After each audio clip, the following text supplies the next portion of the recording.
freezing over even inside the house. And we Really? couldn't, what was the matter? So we called them up and they said, well, did you try the breaker yet? We were kind of afraid to do that because it's gas. Uh-huh. And so, let's see here. It's got it. Okay. So anyway, it made it start. It started melting.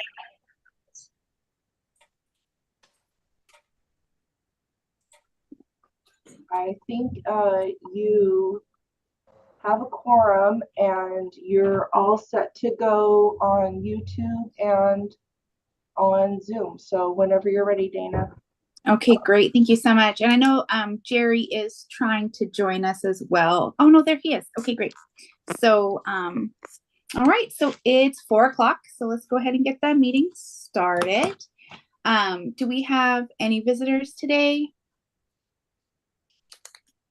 I don't see anybody. Here, girl. Come on. Okay. So the first, actually, I don't see our, did we get minutes from the last meeting? I didn't, did you send them out? I sent it out on email just like half an hour ago. Because I wasn't sure if it had been sent out with the original, which Lisa did. So okay, yeah, I didn't get it with the original. I have not gotten a chance to see that then. Yeah, I haven't seen them come in yet. Ditto. Okay, so are we able to move approval of December's minutes to the next meeting since we haven't had a chance to review them?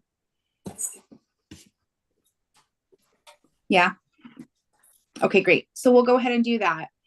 Okay, so then the first thing on our agenda would be Columbia View Park. Is Jenny? Jenny's here. All right, take the floor, Jenny. Hi, everyone. Can you hear me okay? We can hear you now. Awesome. Would it be helpful to share the park site plan for everybody? Would they want to see it, or did you get hard copies of it? No, I would love to see it if you could share it. Okay, I will do that.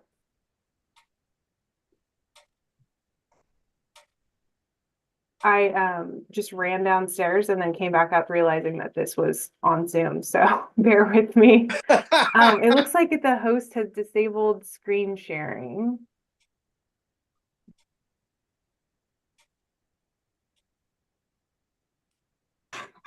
Okay, got it.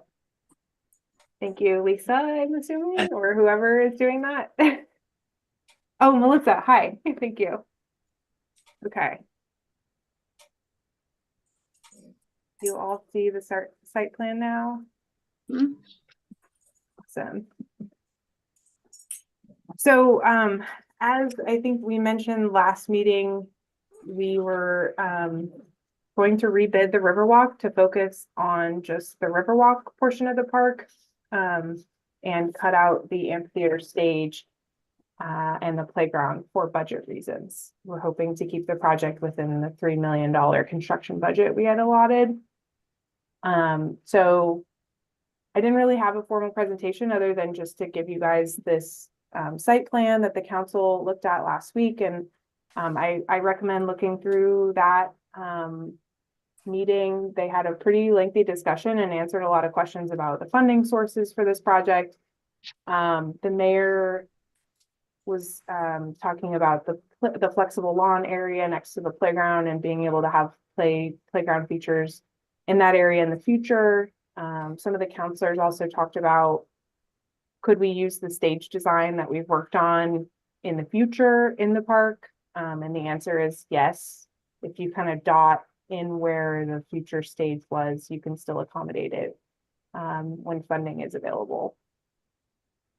So I don't really have anything other than to say the Riverwalk has remained relatively the same in both designs. Are there questions? I feel like this Jenny, I have a question for you. Sure. This is Jerry. I always have questions. Yeah. Hey, so the turnaround, that's still going to be built? Yes, that's in the streets project, but yes. And next question. And the walk that's on the diagram, does the current phase one end right there by the turnaround? Yes, so Or- there's, yes, the That's the end. turnaround will have sidewalks on both sides, and then they will both connect to the Riverwalk with a sidewalk, and that's where the Riverwalk will end. Thank you. And they're not gonna upgrade the stage at this time either then, Jenny?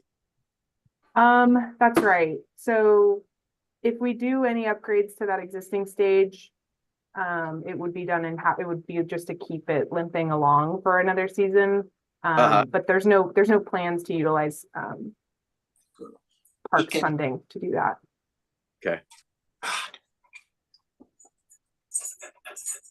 Next question, Jenny, real quick. So the work that's being done down there, you said at the last meeting that by contract, it'll be done next September. We're rebidding it. So there's been this delay, right? We're not under contract now. So No, I'm not talking about this part. I'm talking about, oh, what's the being. streets project. Yes. So currently their contract is September. Yes, that's right. And does that look like it's gonna happen or will it be extended? I'm not sure. I'm not, so Okay. Mohammed and Sharon are managing that project. Okay. I have a question about the concrete seat wall that's there against the riverside. Mhm. So it looks like it's tiered. Does that tier down towards the water, or is there going to be a barrier there? Yeah, it's tiered down towards the water. There's not intended to be any barrier. Okay, so that would more or less allow access to the water at that point? I mean, it's going to be pretty steep. I don't think you're going to access the water very safely that way. Okay, Yeah. so what does that look like vertically? So each of those tiers, what does that kind of look like? It's hard to tell from the diagram since it's just shape. Yeah, I'd have to look No. at the specific elevations, but I believe each seat wall is 12 to 18 inches. Okay, So about a foot. okay. Okay, thank you. Sure. Hey, Jenny? Yeah. The difference, since we only have this design right now, what are the exact differences between this design and the original design, excluding the omissions that, like the stage and that? Sure. Yeah, it's a good question. So like I mentioned, the Riverwalk portion is relatively the same, and that's intentional. We didn't want to have to revise any of the structural calcs that are going into the wall. So the concrete retaining walls, those are all staying the same. One of the main differences you'll notice is this east-west walkway. So coming down from the staircase, here's the elevated picnic area. Can you see my cursor when I'm Yes, I doing it? can. Okay, so here's the elevated picnic area. This secondary stair is going to be a main entrance to the Riverwalk. And so there's a straight shot to get you to the Riverwalk. I think when people come up here and park, that'll be where they want to get to, is to the water. And this walkway used to be angled like this. It kind of went closer to the splash pad. And so now we've straightened that out. And then the other addition, so you may remember there was a berm here, which is just kind of a low hill where people can sit and watch the events on stage or just play on, people play on hills. So that's been divided into two berms. So you'll have one that sort of engages with the playground and the splash pad, and then one that sort of functions to kind of enclose the stage or event area. And then there's some more flexible lawn area where the stage was. And then the existing stage is approximately where the dance floor was proposed. Okay, has it been discussed that to put it out for rebid, since it was discussed during the work session, they were talking about, having more people are going to be bidding on it, since people are looking for work more now than they were when you initially put it out to bid, and maybe get a better costing on the whole thing. Has that been discussed anymore? No, thank you for bringing that up, Scott. Yeah, so the city council, the mayor in particular mentioned that this may be a more competitive climate for bidding right now. And we tend to agree that winter is a really great time to bid projects so that they're building their spring and summer schedule. Last time we were bidding was July, August, September, which is a really tough bidding climate. So we're hopeful that we can get more competitive bids. I think the contractor or our landscape architect mentioned that cutting the structures out of this project takes some of the specialty sub-consultants that are needed in order to bid on a project like this. So it really simplifies it to be a site improvement and a park improvement project and less about specialty structures. There was a lot of specialty metal in that stage and pavilion, and then just specialty playground installers. Okay, I would imagine that when you first got this bid, they gave you an itemized list of for each aspect, so that's how you omitted some of these things to get the costing down. Yep. It's just that, do you think that the costing will be within the parameters that you're looking at? Since we had the issue come up with, the development already, that it might be more expensive than what we're looking at now, like what happened this last time. Is that a possibility or? Yeah, I mean, so inflation's occurring the longer we wait. And so I think we're trying to get this out to bid as soon as possible. I don't think waiting is going to benefit our costing. But yeah, we did get 3 bids last time and we averaged each bid into their main components. And, removal of the pavilion or the picnic shelter, the stage, and then the stage structure and playground gets us about 2 million in savings, just averaging the 3 bids. And if you remember, all of our bids came back over 5 mil. So that really is kind of our target, is to get this back down to 3 million. Everything points to yes, that this project. Are you going with just the same bidders, or you trying to open it up to more? Yeah, so when you go notice to bidders goes to everyone. So we publish in the Daily Journal of Commerce is our main approach, which all contractors in Oregon and Washington look at regularly. And then we also post on a Oregon Buys program, like their procurement process reaches more folks. So yeah, we're doing everything we can to get more competitive bids. Okay.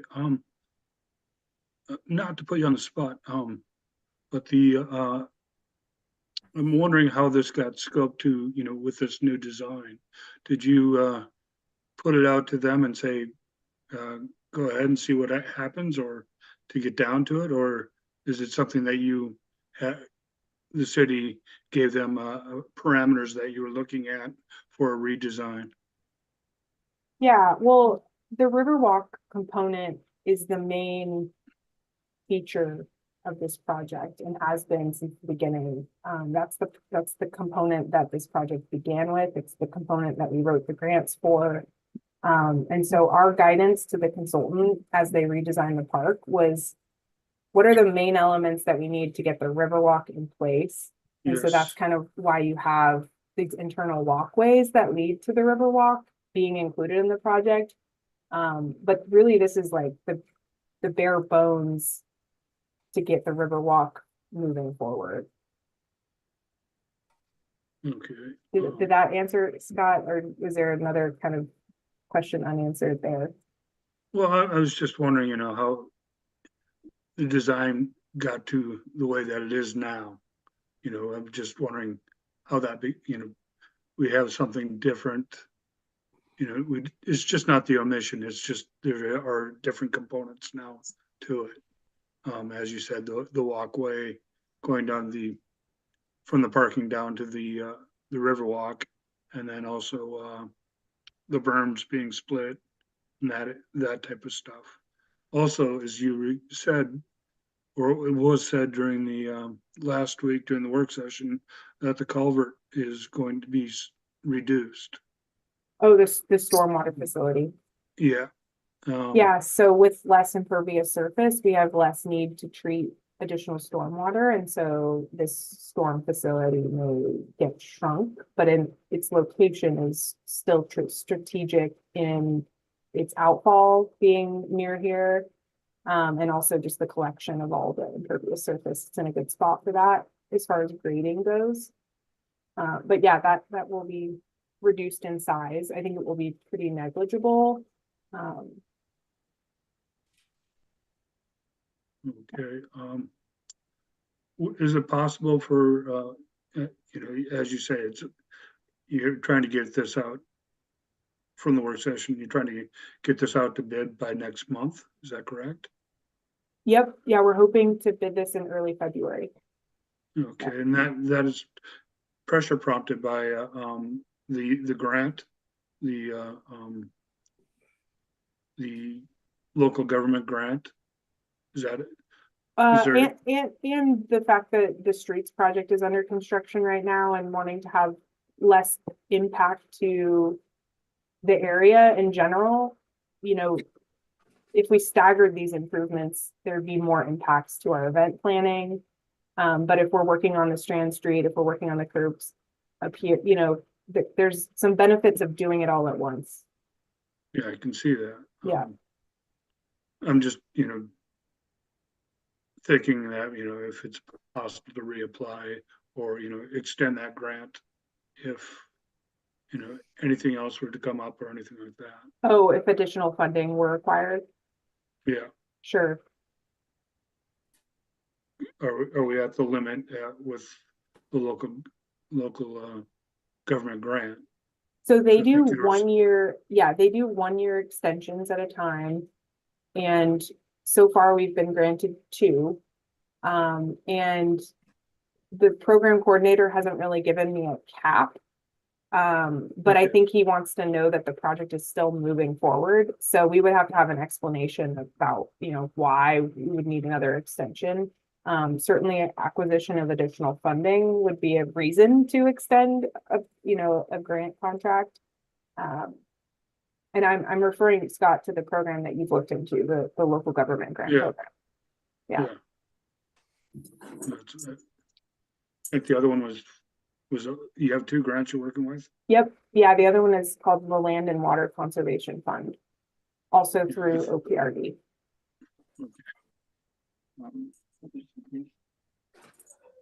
And I've also got a question when he's done. Sure, Go Howard. ahead. Go ahead, Howard. I would just hope that this retention area and stuff, that we be careful with the use of sand.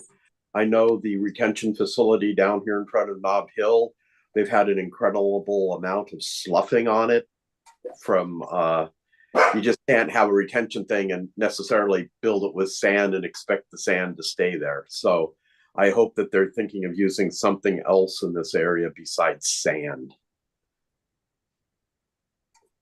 Yeah, I think the area you're referring to is the south water quality area on the streets project. Yeah. Yeah, Yeah. and that size of that facility is probably 5 times, if not greater than the size of this park water quality area. Oh, okay. Yeah. Yeah. I mean, it was no surprise to me In to depth see that and all that. length with, yeah, the depth of that facility is much deeper as well. Yeah, no, I mean, it did exactly what I expected it to do. In the heavy rains, the sides of it wash. When you have sand on a steep slope, it washes. Even if you have filter fabric over the top, it washes. So I hope they come up with a better design. Okay, that's my only question. I had another question too about this, the design. I see that there's lighted guardrails. No. Hey, Jerry, are you able to mute? Oh, Yeah, anyway. I'll mute. Okay, We thank you got so much. guests. We got guests coming over, and the dogs are all excited. Thank you. Okay, so I see that there's the lighted guardrail with signs. And is the entire guardrail lit, or is there other sources of lighting along the walkway? Yeah, that's a great question. Thanks for pointing that out, Dina. So there's kind of two main overlook areas along the Riverwalk. One is the extension next to the traffic circle. So that's kind of the main overlook. And that's why you see those specialized pavers along the concrete walkway. And so we have a special railing system that has internally illuminated LEDs underneath the railing. So I think it'll look really cool as you're coming down the traffic circle, or maybe you've never been to the community, you'll see kind of a very attractive Riverwalk. And then that's got an interpretive signage element. So that with sign is talking about some interpretive elements built into the railing system. And then the other area is in the park. You can kind of see its peak next to the east-west walkway. Okay. And that overlooks the marina area, or the courthouse docks down below. And it will also have that specialized lighting treatment in the railing. Awesome. And then what are the little semicircles that are jetting off of the sidewalk? Yeah, so there's going to be pedestrian scale pole lights along the Riverwalk as well. So those will be about, I think it's 10 to 12 feet in height. Even, every 20 feet or so, those will be spaced to ensure that the walkway itself is illuminated when you're walking at night. And those will also extend along that east-west walkway. So you'll be able to get down those stairs and have a lighted walkway to the Riverwalk, which will also be illuminated. The lighting system will be dimmable. So if we want to have it dark, for example, if we're doing fireworks and you don't want illumination to obscure your view of the fireworks, you can dim it or turn it off. It'll have a centralized on and off system. Or if you're doing an event or something and you want it to be dark. Awesome. That's great. I also want to just make one more quick comment. I think it's kind of cool. I don't know if you guys did this on purpose or what, but the top view of the sidewalks kind of lightly resemble an anchor in the current. Wow. And I thought that was really kind of neat. You can't unsee it now. What type of bicycle racks? What do they look like? It's a good question. I think they're just the U-shaped ones. Okay. But I can double check, or if you have a preference, I can talk to our consultants about it. Yeah, I think those the U-shaped ones are what you typically see for, just depends on how they're configured, or what the plan is there or whatever. But what I've seen them do in Portland anyways, in different places. So if they're not the U-shaped one, like, is that your preference, Paul? I think that's typically most people that are locking up a bike. They can just lean their bike up against it, and they can use a U-lock or a cable or a chain to lock to, rather than the bike racks that maybe a lot of people are familiar with, where you just stuff your front tire into it or whatever. Those aren't great for locking up a bicycle. So yeah, I agree. Yep. Anyways, I was just curious. Then I got a good question about the lights, Jenny. Are the lights, they're going to be the same as what we've got along the Bluff Trail? No, these are different. These will have kind of well, I'll say why they're different first. So those are for street lighting. So we've used the same fixture for the Bluff Trail as we have for the streets, just a shorter versus taller. So if it's meant for vehicular lighting, it's a little bit taller. If it's pedestrian, it's a little shorter. The fixture we've selected in the park system, we wanted it to be different than what was on the streets project, just because it's a different type of lighting. It's along a river for just pedestrians only. Okay, because my comments always are, hopefully we stick with lighting that points downwards, because there's so much light pollution and interferes with bird migration. Yep. Huh? Yeah, we were sensitive to that too. These have a cap to direct the light downward. Yeah. Good. Hey, one other thing that I should mention too, Jennifer, is regarding bikes. Those portable workstations that they have. So I don't know if that's planned here, but our group, Cycle Columbia County, has, that's part of our mission, is to provide some, different bicycle related infrastructure within Columbia County. So we could certainly look at donating one of those workstations if there's the potential to put one in a certain spot, that hopefully the design's there where we could fit one in, what they look like. Yeah, I do. Yeah. And do you guys keep up on the maintenance? I've seen some of them get like the tools get ripped out or they're not. We haven't really worked on the maintenance. I know one of the things I've noticed is ones that have been up for a while, the ones where they install a pump with them, those pumps just never last. So I don't really recommend anything but just the ability to have a handful of tools there hanging on a chain or whatever. But no, we haven't done anything in terms of maintenance on any of the ones that we put in. I think we've installed three in Columbia County in the last few years. So Okay. but we would be, I'm sure our group would be interested in putting something here in this design if there's a spot that we could figure out later on or something, or just keep that in mind, I guess. Yeah, that's great. Thanks, Paul.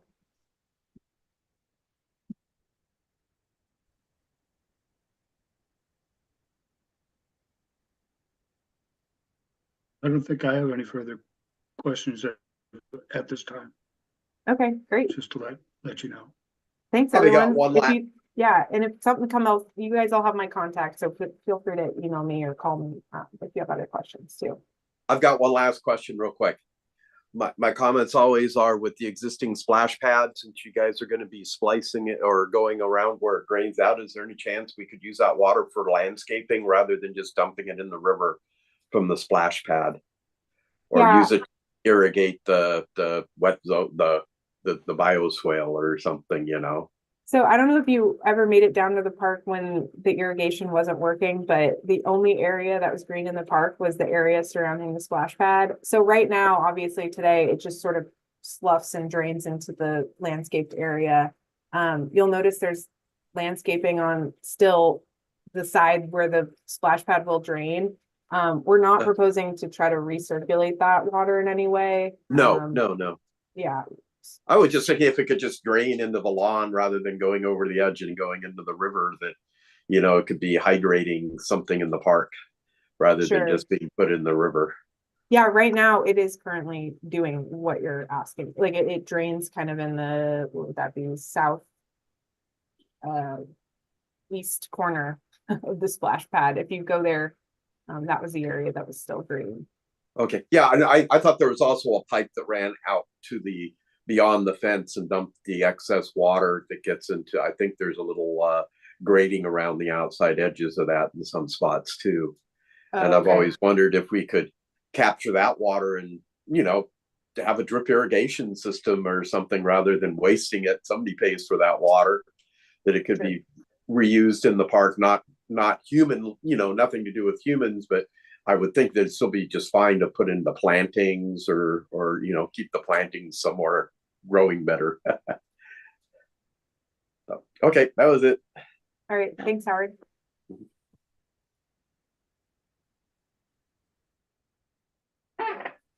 Well, thank you so much. That was really great for the update. I think those plans look really, really good, actually.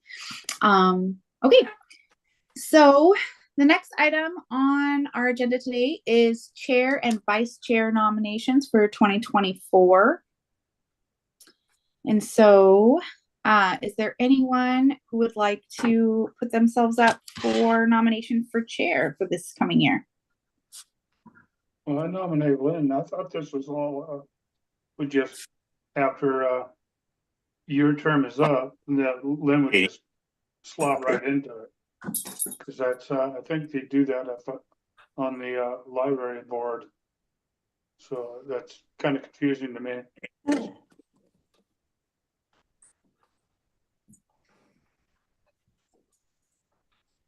No.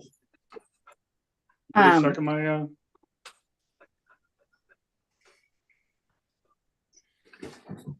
my nomination. Lynn, you're muted. Okay, I'd be happy to accept the nomination. I'll second it.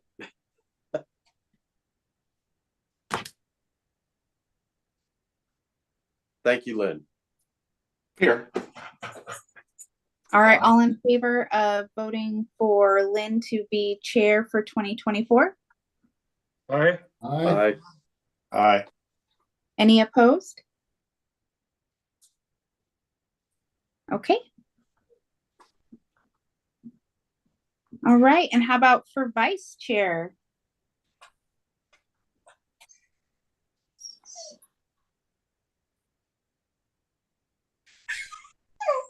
Is anyone interested in taking the position? I nominate Scott. Can I think about that? No, No. Then I'll nominate Jerry. No, I don't. No, I've been vice chair and I've been chairman. There's some new people on here that haven't had the opportunity. If no one wants to take it, if you don't want to take it, Scott, no one else does. You know, I would highly recommend Dana if she wanted to do it, because I think Lynn and Dana have a lot of the skills that I don't have. I don't agree with that, Jerry, but I know they've set the bar so high, there's no way I don't have paperwork skills to do that. I'm a worker bee, not a paper pusher. so Scott, are you willing to be vice chair? Sure, I might as well do my part. Okay, well then I'll nominate him or second it, never what needs to be done. I'm I'll- holding that against you, Jerry. I know. You weren't home the other day when I came by either. Really?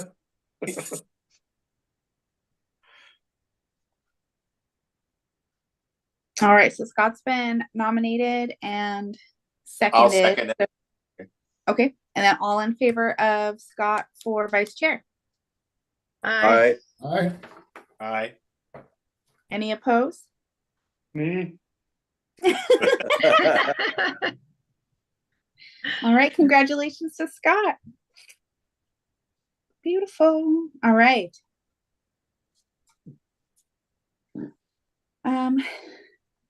Okay, moving on then. The Japanese gardens. Okay, Brandon? So I don't have a lot to share. I think most of you know what's been going on there, but Buck was contacted within the last couple of weeks by Taylor Thiel from I think she's the project manager at the Scappoose Bay watershed. And she had requested some history on the Japanese gardens and some interest in working in that area. So I talked to her this week on the phone, and she has visited the site, and their group is interested in helping to remove some of the invasive species from the area. So she wanted to make sure that we were on board and that we were aware of their future plans. So right now, that's the focus, would be in removing invasive species. I let her know of the work that we have done there over the last couple of years and our intent to save what we could of the plantings that are still there. So she was on board with that, and also expressed interest in some future design and additional plantings to the garden area in the next couple of years. So she was hoping to be here today to talk with us, but it doesn't look like she's here today. So I'm sure we could probably hear from her at our next meeting and get a better idea of what their intentions are. But she's really interested in that area, really wants to pitch in and help and do what she can to improve it. And I know just the last few months, I've heard from a lot of different people in the community who are interested in that area and are willing to pitch in and help. So somebody said it might be time eventually to talk about forming a friends group for the Japanese gardens and really get a group moving to make some improvements there. So again, I was hoping to have Taylor here today. So any questions from the group? I guess that's about all I know for now. I have one. Which invasive species is she going to start on? That I don't know. We did talk a lot about blackberries, so she realized that that's a big problem, and I told her how we had to have the work crew get in there and cut the blackberries down before we could even get in there and start working. So she knows that that's an issue, and sounds like they know how to manage that. So I think that would be my preference, but she'd mentioned a lot of other invasives that aren't quite as pokey as the blackberry bushes too. So and I know as we've walked around, there was, I don't remember what it's called, but the shiny geranium, and there's a lot of that around there, and just a lot of things in there that shouldn't be. So that she can hopefully give us more details when she can be here. Thank you. I don't know if you had anything to add, Melissa, but yeah, go ahead, Scott.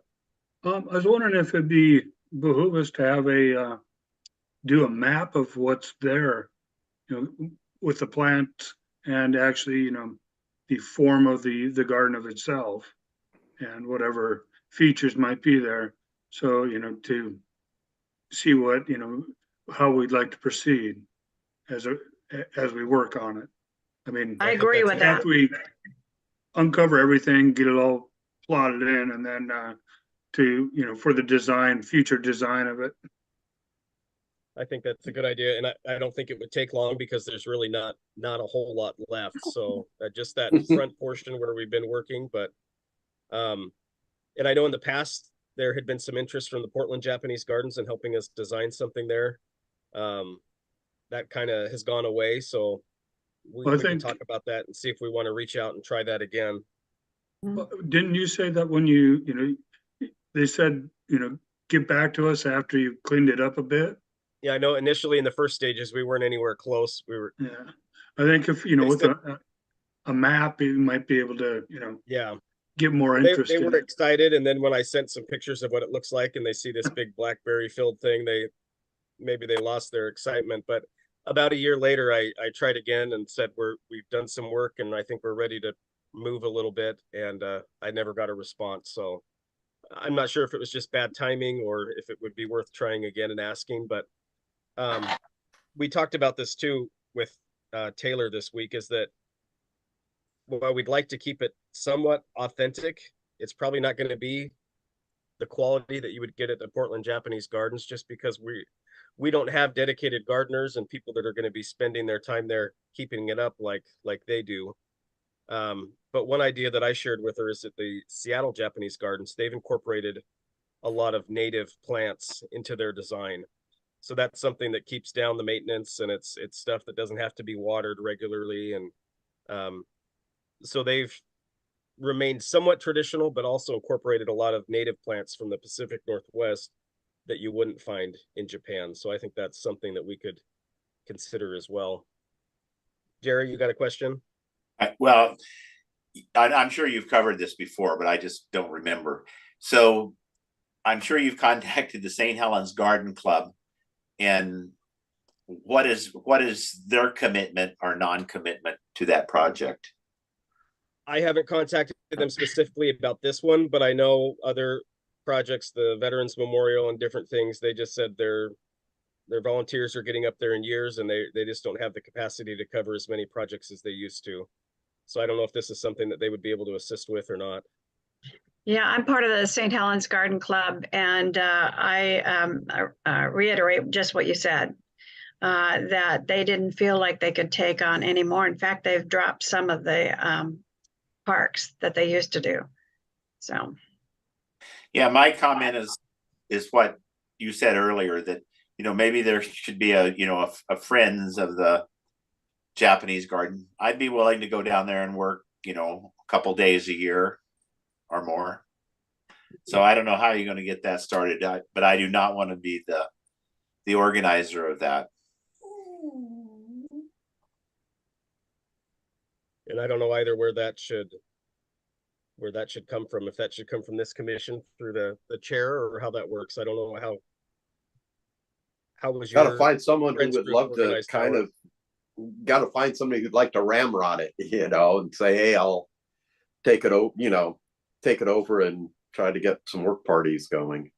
Well, we need to find a volunteer. Should we do like an article in the paper or something, or in one of the in the city's newsletter, is to try to get some type of a write-up saying that we're looking for someone who'd like to help coordinate and start a friends group of the Japanese garden in McCormick Park.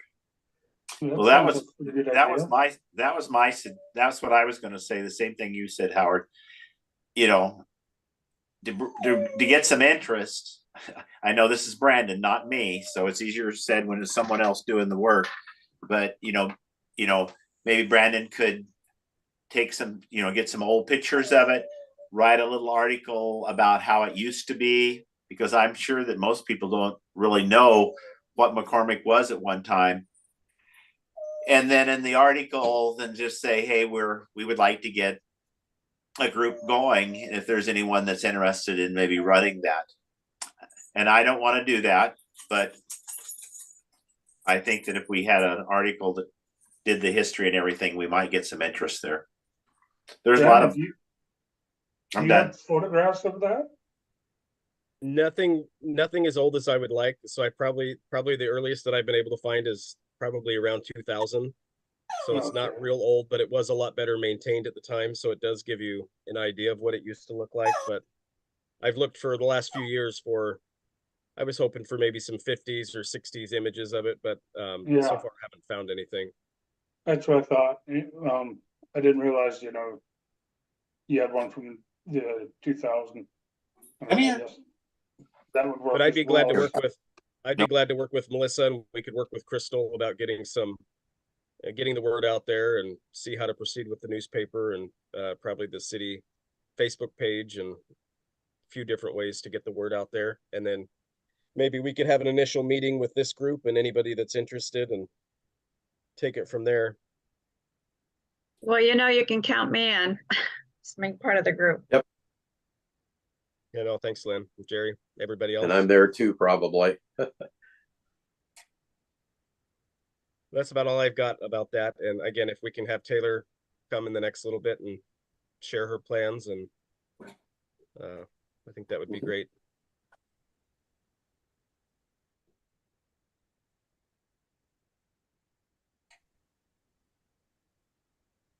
All right, thank you so much, Brandon. Okay, so just an update from those of you on the interview committee. If you could let us know where you're at with interviewing for the new commissioners. Okay, well, we've narrowed it down to a time of day because we've got 2 people working.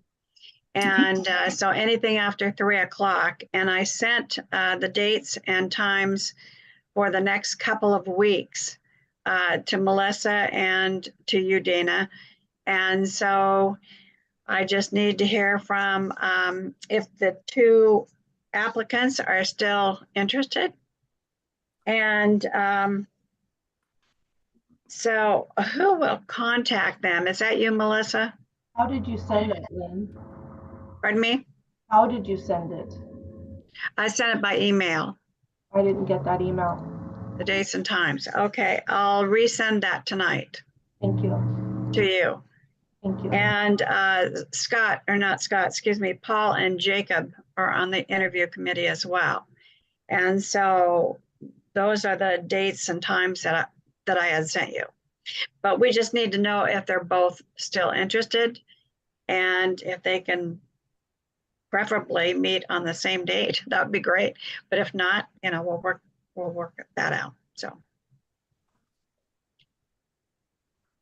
All right.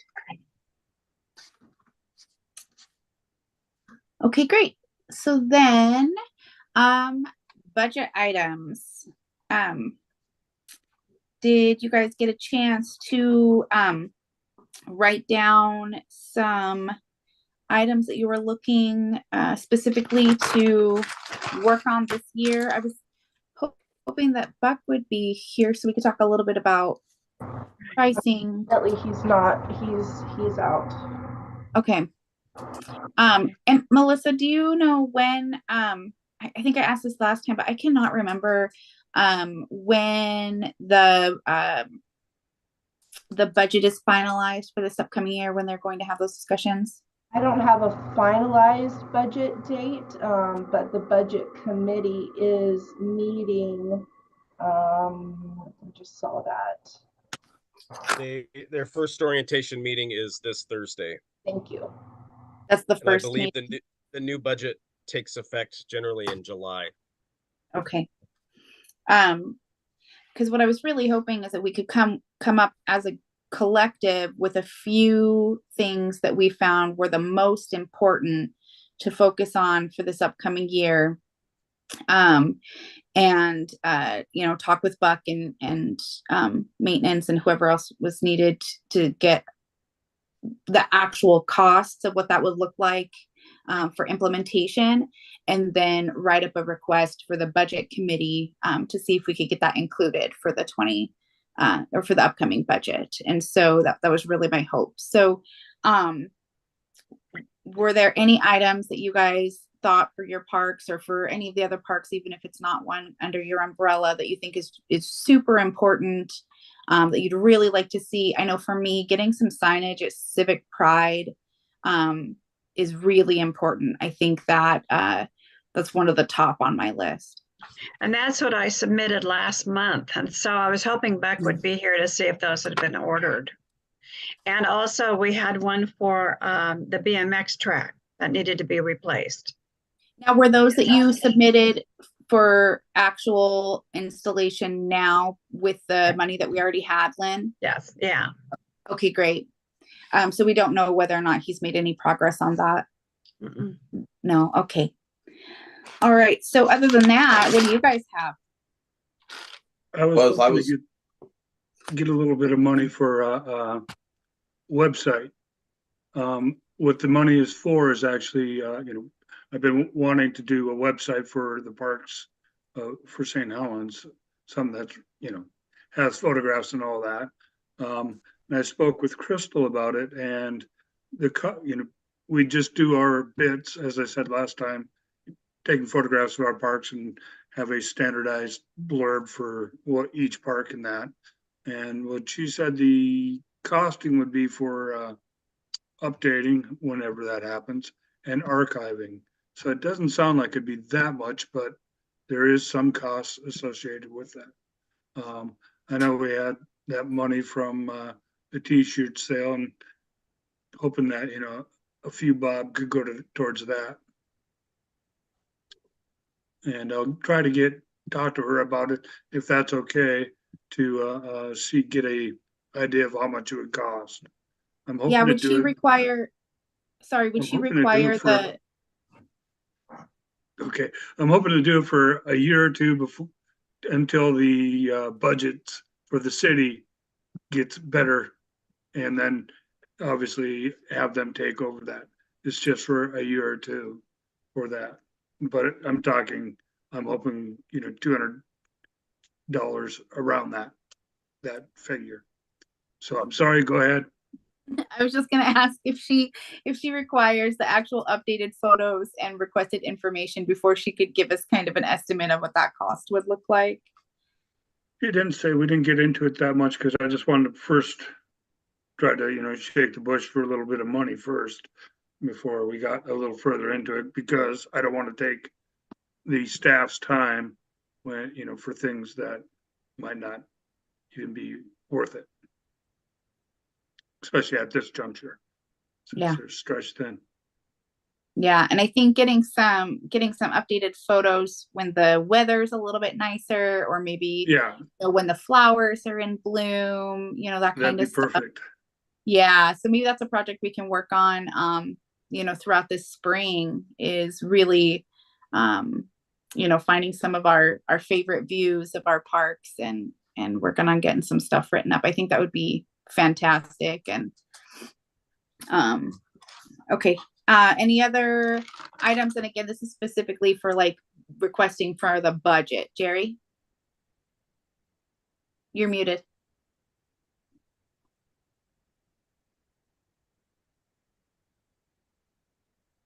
Still muted. There you go. Okay, the same thing I brought up last meeting. One is a stamp, a concrete stamp. I did talk to Buck this week. No, last week. Talked to him last week about it. And he says it's still his agenda and he has someone he thinks can make one. But if we're going to put in the urban trail, we need a stamp. So I would like to see that in the budget. And the other thing is we also wanted a kiosk, for the urban trail. Also, I did not talk to Buck about this last week, but he's always mentioned before that, he has enough materials for that. But it would be nice if he maybe included that in the budget if he doesn't have enough. So I'd like to see in the budget materials for the kiosk, which Lynn is working on. And then the other thing is the concrete stamp. Okay. Great. And I know if I go back through my notes and look at last month's discussion, we also kind of talked about a kiosk at the bottom of the staircase at Nob Hill. Yeah. So is that still something you're looking at as well? Yeah. I think, that area is going to be so prominent and so nicely done down there that it'd probably be nice to have a nice kiosk down there for that trail. And, it can have quite, a few different things on it. And then also I was talking about at some point, I think we need to rebuild the bridge by the kiosk by the main entrance right now at the park, just to give the option that the city, if they ever want to drive a motorized small vehicle or, Bobcat or something, that they could do it without having to drive through the grasses and the wetland area. Be good. All right. I have one more thing. Oh yeah, go ahead. Okay, so if at all possible, I'd like to have some funding for the historical pictures on our kiosk, the new kiosk that's going to be at Dalton.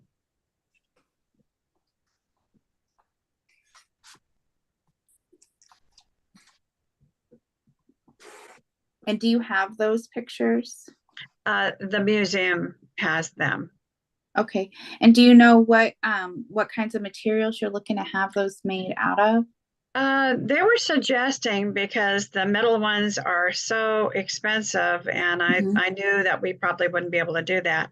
There's something new that people are using in parks for signs that are like real estate signs, because they weather well, and somebody takes them. It's very inexpensive to replace. Okay. So I said, let's go ahead and try that. But I need to get an itemized list of how many, there's a lot of photos, so you'd have to pick how many, or Les is going to pick how many that he would like on there and what that cost would be. So, okay, great.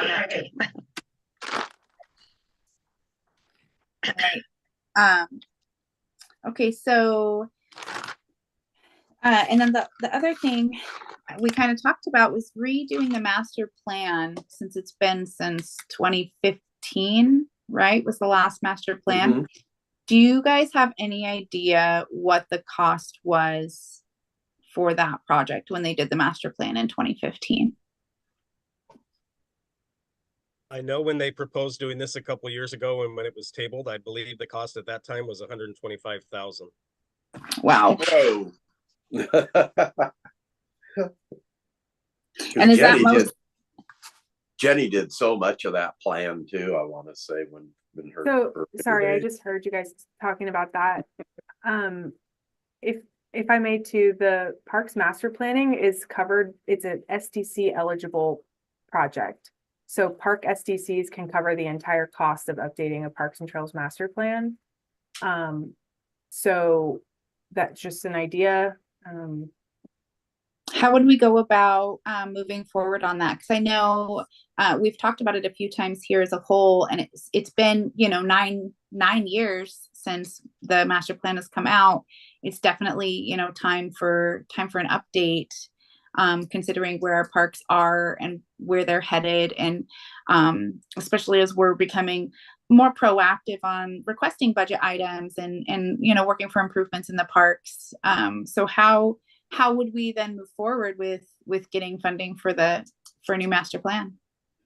So I'm not seeing Buck here. He's not. Okay, so it's definitely a staff-led project, right? Like you need someone in parks managing that project. Updating a master plan can take 12 to 18 months. There's a public process where you're doing open houses, you're doing community surveys, you're really trying to get a broad stakeholder review of the process. So that has to have a lot of city buy-in, and it has to be kind of built into city council's strategic plan for years to come, since it's such a long process. So I think I don't know, Brandon, if you have more to add to that, but I think involving Buck would be your first step, and then working from there. I mean, he's your liaison from a staff perspective. Oh, Jenny, this is Lynn. Parks submitted new write-ups for that plan, and then it never happened. Do you still have those write-ups somewhere? Yeah, I think I could find them. I think some could be updated, I know, but it was sort of like a wish list for each park, right? Mhm. Yep. Yeah, those aren't lost. I have a file somewhere with all of that work. I just have a question. Does somebody, maybe Brandon or maybe Jennifer knows, how often are master plans usually updated? Because I mean, it seems like a lot of money to update a master plan. And to me, I don't think it's a master plan being 9 years old doesn't seem like it's that out of date. It seems like a lot of money to spend on something that the city could use the money more wisely, I would think. But that's just my opinion. But yeah, so it ranges, Paul. Usually at the beginning of each plan, it'll say what the planning horizon was. Our comprehensive plan talks about updating infrastructure plans every 15 years. Every 10 to 15 is pretty on par. So yeah, I would say we're reaching the end of our planning horizon with the plan that we have in place. okay. But I wouldn't say, I still think that there are projects we obviously haven't completed, or there's still some value in that master plan that could carry into the next one. Yeah.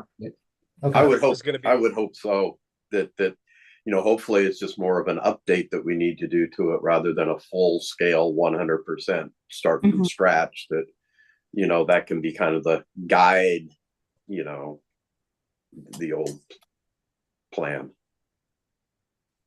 That was going to be part of my comment as well, is that I know a couple years ago when we were discussing this, that we had decided there's still so many items on our current master plan that we haven't even begun to tackle yet, that instead of coming up with a whole new plan, we thought we would focus on some of those unfinished projects that we haven't got to yet. And I don't want to be negative, but I just don't know that it's the best timing right now with the current state of the budget. I don't think that the discussion would go very far at this time. So I think it's important. I think it should be looked at, but I just don't know that this is the best timing for it. I know one thing that has changed quite a bit is the write-up on Dalton, because it was not a preserve at that time. And so a lot has taken place in that area. So, I mean, if you look at McCormick Park, we've had probably 8 improvements since the plan was done, Lynn. I totally agree. It's pretty outdated in some aspects. But yeah, I echo what Brandon said about budget time, but also just like staff capacity to manage another long range planning effort. I think would be very taxing for what is already a slim staff because of budgetary reasons. So yeah, I think I think it's a need and you should keep talking about that need. But yeah, the timing is just really, really poor. And I think there's a lot that you could be doing now to prepare for that when the time comes. Like we said, keeping a wish list and keeping an updated inventory of your parks and what they have and what you would like to see there. And So when the time does come, you have a lot of the information already ready to go. Could it not just be an addendum that could be added to it for the Dalton? Just for whatever you wanted for Dalton Park, just add it as an addendum to the master plan as it is. I mean, yeah, there's ways that you can add addendums to plans, certainly. I think it's a master plan serves as an implementation tool for staff. So if you start kind of just, okay, I want to do this addendum and then this one, and then it's just like this unruly document that you don't know how to really implement anymore. And there's also references throughout each chapter for like how much park acreage you have and like all these other things. So yeah, I think true. you could do an addendum, but it's not going to be like a fully comprehensive thing.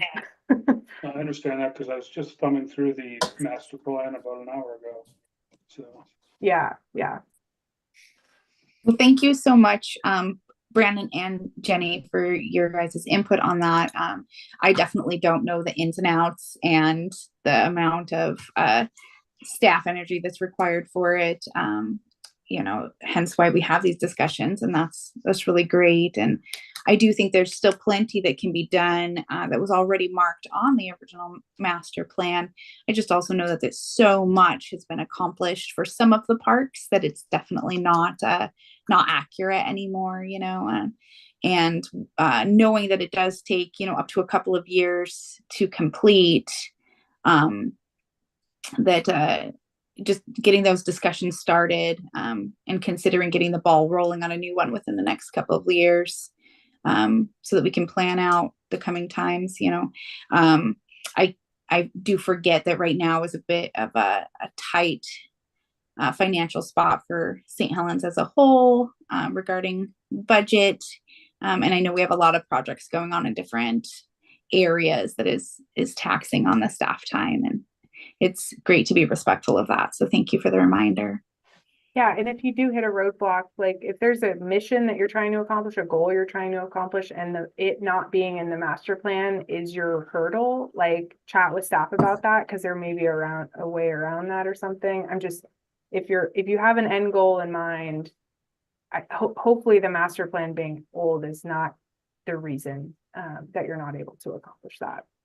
Yeah, for me personally, my ideas are really based on just recataloging what is and has been done and getting a better understanding of where the parks are at this time, which is a lot of the master plan. It's a lot of that investigating and surveying to see not only where we're at, what our utilage is, and what the community is looking for to help plan moving forward, because so much has changed. And I think a lot more will continue to change as the population adjusts with some of the new additions here over the next couple of years.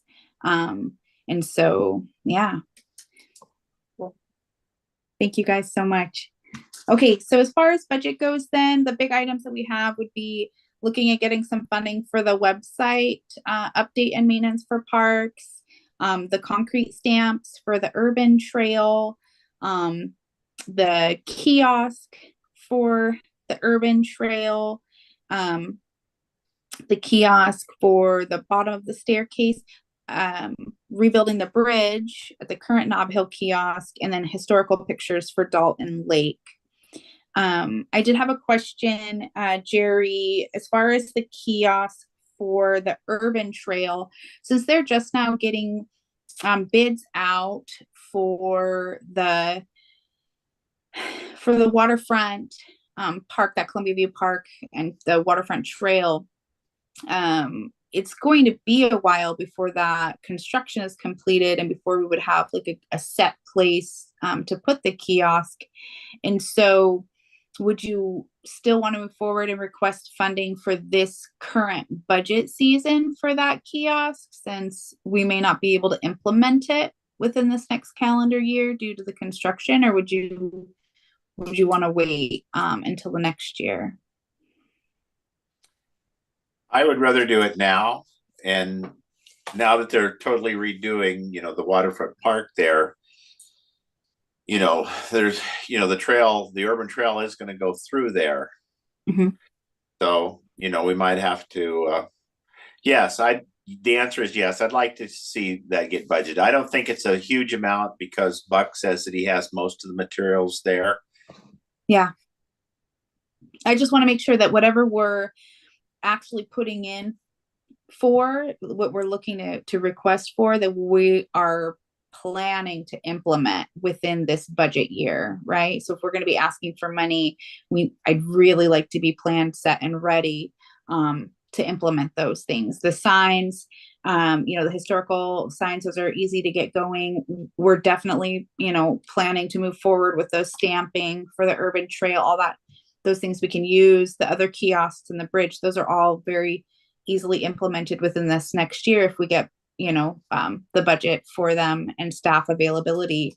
I'm just questioning whether or not we'll physically be able to implement the kiosk for the urban trail, since we're not really sure when that would be available for us to put in place. I I think they're would talking want- about all that being done by September, aren't they? They want to have I thought they wanted to have all this construction done by September. It was my understanding that was the street. I think Jenny might, if she's still on, she'd know the timing of that. But as I recall, it's a year after they start the work, and they're just putting it out to bid the end of next month. So Right, that's what we're I'm saying. talking, I was 20 wondering with the wayfinding sign that they have that I saw today on the map, Mhm. couldn't they put something that mentions, excuse me, urban trail? Yeah, see, and I don't know what their intentions are specifically for that wayfinding, or whether or not it's just similar to the other wayfinding signs they have in town with kind of arrows pointing different directions and stating. Is Jenny still on? No, she's not. Okay. Yeah, and so you know, to kind of echo what Scott was saying, it was my understanding that that September timeline is more, that's the end of the contract for the streets contract that they have right now, the improvements that they're doing there, and not for the waterfront park walkway trail. They're just now putting out bids for the walkway, which means they won't start construction for a while. So our completion date wouldn't be within 2024. That's my understanding as well regarding the park. So the park would be out of commission, I know, for the next 13 nights in Halloween Town. So the September deadline is for the street project, not the park. Okay. So here's my thinking on it.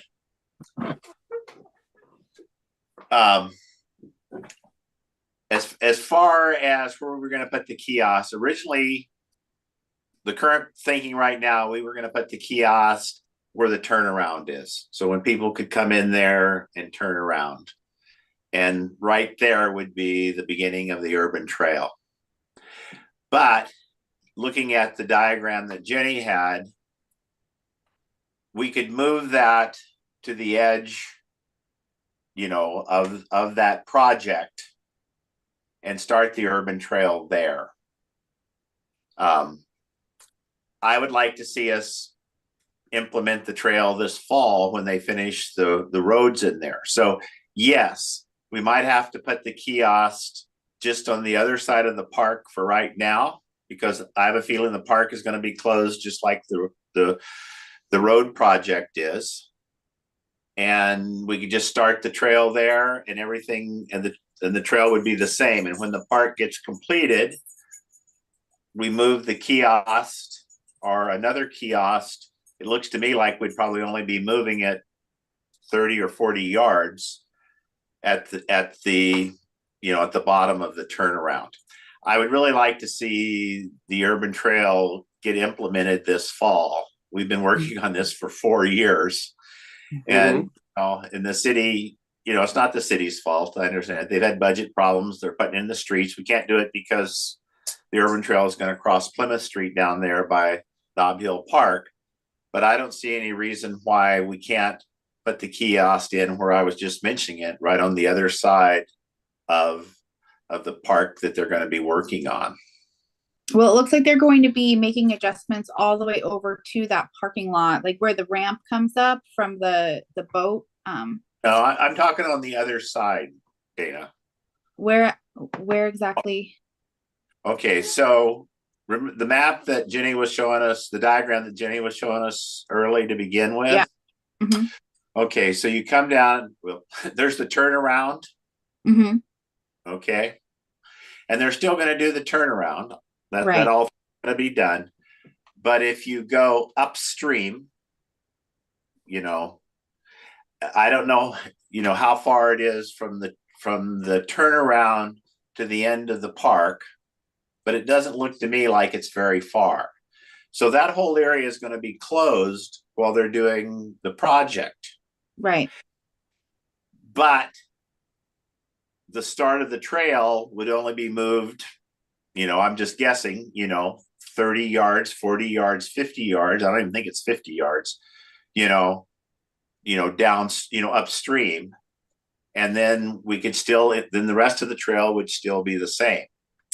I would sure, my feeling is we've been working on this for 4 years, as I said, we've hung in there, and I don't see any reason why we can't just start the trail, 30 or 40 yards upstream. And then when the park gets completed, then we move the trail back, we move the kiosk or get a new kiosk at the bottom of the turnaround there where people can find it. That's my thinking. I'm Obviously, trying to understand where exactly you're wanting the kiosk put in at, because it looks like that entire waterfront park is going to be under construction. They're redoing the sidewalk all the way from the access to the do you know where Gracie's Antiques is? Yes. Was, yeah. Okay. That's Howard's down there a lot more than I am, but that's kind of the end of what, River Street, Howard? Yeah. Yeah, I think that's kind of how far a lot of that construction is going to go on, is right there to the end of that street.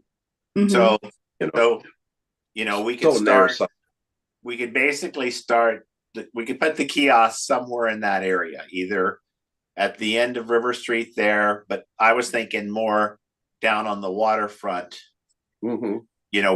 where the people walk the trail now. And I know there's a lot of people that have, well, I won't say a lot. I've had 3 or 4 people talk to me, but if 3 or 4 people talk to me, there's a lot more than 3 or 4 people that really would like to see this trail get in, because it's been interfering, not the urban trail, but just so that area is opened up so people could start walking in there again. Yeah. So Dana, do you understand? So if you went down to Gracie's Antiques, Yeah. there used to be a fence there. I don't know if I don't think there's a fence there now anymore. And you're headed upstream and you make a left and you head down to the water, you would run into the gravel trail that's there now. Right. And that's like, I don't know, 20, 30, 40, 50 yards upstream from the park, or from the turnaround, from the turnaround. So, we would be out of their construction area. And then when they get that park done and that section of the Riverwalk done, then we move the kiosk, somewhere around where the turnaround is, so people can know where the start of the trail is. I just like to get this thing going. I mean, we've been, now if we wait on the, they got to rebid it. Then they got to select the bid. They got to do the project. So my gut feeling is, will they even be working on the project this time next year? I mean, I don't know how long it takes to get going, but I'd really like to see this urban trail get done.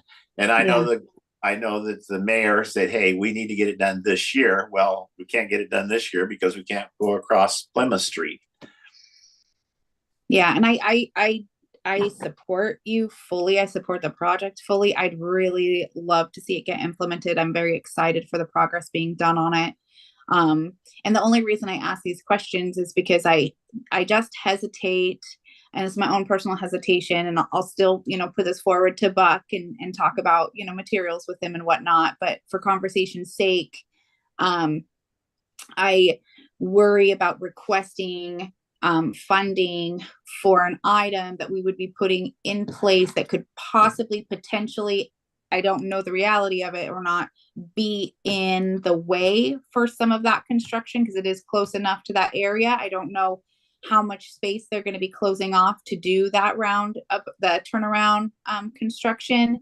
And then also putting in a structure that we know for sure will have to be moved within a period of time, right? So we'd have to pay for the installation and then pay for the removal and reinstallation. And so that's the only reason I'm asking on whether or not you would want to just specifically with the kiosk move forward and have it installed, or whether or not you'd be okay waiting.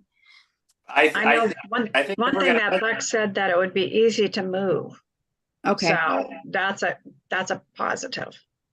Okay, great. Because I think it's just two brackets in the ground, so you just got two bolts and a little crane or whatever. Just pick it up and carry it to wherever your new site was. You just have to pour a new slab and put two new brackets in the ground. You know. Okay. Yeah, Dana. Let's get the urban trail in next fall. I would love Also, for that to happen. Yeah, so Let's people, do this. or people know where the trail starts at, and they can have maps and all that sort of stuff. You know, Mhm. remember do- you're responsible for I'm for working doing on it. all of the And the QR codes. the QR codes and all the diagrams that go on that. So I hope you're not trying to get out of that by not having. Not at all. I just less work for everybody is my biggest goal, you know, because if we're going to implement something, I want to implement it in an amazing way, right? Like I'm all for less total work when it comes to this kind of stuff, but I'm very excited about the urban trail and I'm super stoked to be part of it. So it's going to be great. So it Okay. drags on much longer. Some of us are starting to age out. Well, don't leave me with it. Let's get it done before. Yeah, we got 2 or 3 members. We got to get going on it the next year or two. Otherwise, it may be more of a problem. All right. So what I'll do then is maybe I can work with Lynn and we can get this list kind of written up and sent over to Buck and ask for some itemized pricing on our requested items, and then that way we can get this submitted to the budget committee and say, hey, these are the things that we really want to implement this year. We'd like to be added in the budget specifically for these items. That way we can get them done. And if you do happen to be reviewing the master plan within the short future and you find something else for your park that you would like, you know, I'd love to add to this list realistically. And I know we don't have a huge fund to request from, but I'd rather ask for many things as much as we can and get approval for at least some of them. It would be really great. So Melissa, That's it. I don't when always be. I don't want to always be going into the parks contingency fund for some of these things. So that's why I'm thinking that it is good to try to get some of it into the budget so that when we do have something that's not in the budget, there's still some leeway. absolutely, that's the goal. Mm-hmm. so Melissa, is Buck going to be back tomorrow? I don't know because he's ill. Oh, Okay. no. All right. Oh boy. Hey, Dana, I got my hand up again. Okay, what's up? Hey, I want to do an editorial here. You guys know that that I have gotten a little irritated about some of the process with the urban trail over the last 3 or 4 years. One of the big things that I don't understand is, the cost and the price of this urban trail. It's going to cost the city probably less than $500. Now, we're not talking about people's time because Buck's going to have to put in some time and a few other things. But, the city is spending millions of dollars, hundreds of thousands of dollars. And here we are. We're the Parks and Trails Commission. The only trails we have are the ones that are in the parks. We have an urban trail here, which is going to connect 5 or 6 parks together. It's going to bring people to town. And it's not going to cost the city hardly any money at all. So why don't they just say, hey, let's do it? You know, and yes, we might have to move a kiosk, you know, but, you know, like I say, the city spends all this money and we're asking this, you know, to implement something that's going to really help the city, in my opinion, and it's going to cost the city almost nothing. And, you know, every time we try to do something, it seems like we get obstacles thrown in our way because it wasn't their idea. You know, I know that John says he's for it. I know that the mayor says he's really for it. I know Jenny says she's for it, but she wants to see what the plan is. And I totally understand, you know, where she's coming from. And I realize that if we put a temporary kiosk up there and we have to move it in a year or two, but we don't know how long this whole process of the park's going to take. Let's get it in there. Let's get it going. And let's stop talking about it and let's do it. I mean, this waterfront, I mean, they're just doing a small portion of it. I'll be lucky if I see this area at the far end down here completed in my lifetime. It's that long term of a project out there, you know. So we got to get the trail in. We got to get the trail in. And I do support the trail very much. And I hope, you know, when I ask lots of questions too, it's really for me to gain a great understanding of what we're doing. And I hope you don't feel that I was being obstinate or making roadblocks for you.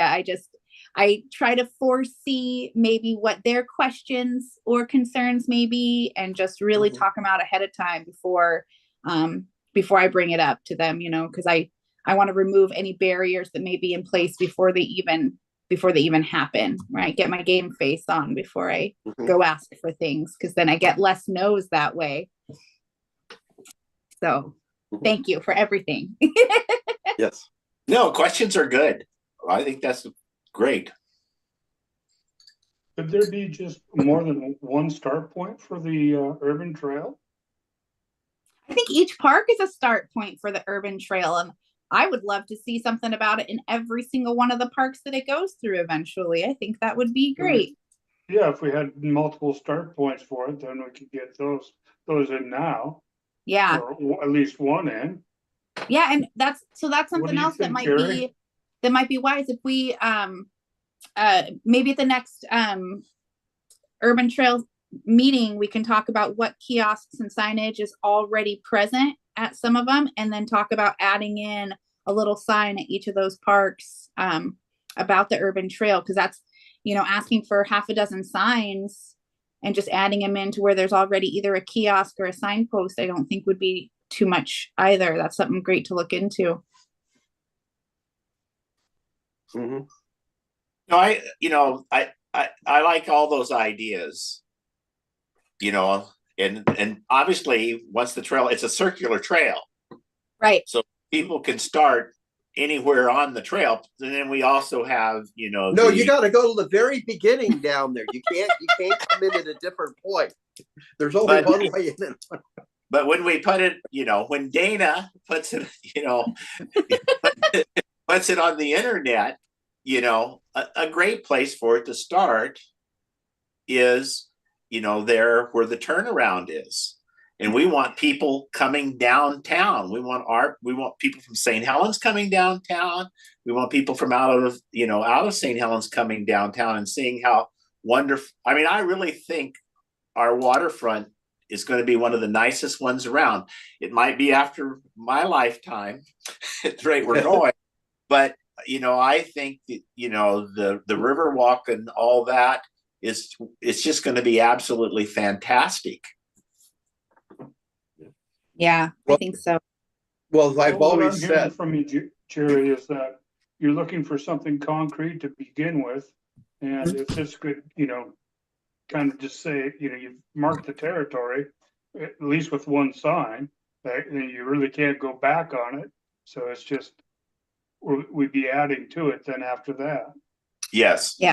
And I, you know, when I said, you know, this is this urban trail is only going to cost the city not very much to begin with. But eventually, we would like to have, the Columbia Boulevard overlook, the overlook, on River Street down there, Mhm. the overlook in oh God, in I want to say in Howard's Park there, so eventually, we do want other overlooks and there'll be things added to it. We would like to have some information about, Native American history in places. But we're talking about just getting the trail started so people from, in St. Helens and in the state and in the area, in the region can start coming and using it. Yeah. I think it's just a great advertisement for our city. I agree. Because I've always said, some of the visioning we have here, we may not see it in our lifetime, but if we didn't put our visions out there to have a trail here or that become a park, the seed wouldn't be out there. And so if we're putting things out there like in our master plan and stuff, it gives people guidance for things in the future also. Yeah. The Yep, future is now, Howard. I like to think so, but I see it slipping away. All right. Excuse me, I gotta leave for a minute. Okay. Yeah. So I will get with Stay. Lynn. I'll shoot you an email then with the notes for the budget, and we can work up a list to send to Buck and request, like I said, an itemized kind of estimate on how much these would cost, so that we can then take that to the budget committee and submit that for a request for this coming year. Sounds good. Does sound like a plan? Yep. Good plan. All right. So for our last item on the agenda was a quick review of our current park assignments, and then creating a 2024 calendar for presentation on our parks. And so the one I have now, I don't know if you guys have this, but this the 2023 list of parks and what months we were presenting. And it looks like we didn't start presenting until March last year was the first presentations. And so as far as I guess I could just go down park by park and see if everyone's still good with their assignments, or if they'd like to I'd like to put the Japanese garden as its own assignment too. Rather, right now it's kind of lumped in with McCormick Park, and I know it's in McCormick Park, but especially if we're possibly talking about a friends group and doing some more action, I'd like to see it be kind of a thing. And then I have questions about Sand Island specifically, since it seems to be, even though it's a St. Helens City Park, it kind of seems to be its own entity, run kind of separately outside of the parks, considering that there's someone else kind of running and maintaining it. I'd like to volunteer for May. For May. So Lynn, you have just Dalton And Walnut Tree. and Walnut Tree. That doesn't change much, but we're going to have some changes in Dalton, so that way I can give the update. All right. So you want to do May. And are you happy with your assignment of Walnut and Dalton? And I work on Japanese gardens as well. And then I better stop there. We might have a few people that can be assigned to some of the parks, Yeah. so. For Sand Island, I have Jake and Howard. And last year that was discussed in August. Do you want to keep it that way for this year? Yeah, can. Okay. And then I'd really, really, really like to have a bigger discussion on on Sand Island. I know this will be my last meeting as chair, but we didn't get a chance to have Brad, right, come on. Yeah, Brandon was going to invite him, and I think Brandon, you there? Whoa. Sorry about that. Anyway, he was going to try and get him for February. For February. Okay. So then maybe we can put that on as February instead of August. And Yeah. we'll do that instead. See if we can make that happen. Okay, great. And then for 6th Street Park, we have Jake, and he's also McCormick Park. And does anyone else want to join him with McCormick Park, since it's such a big park?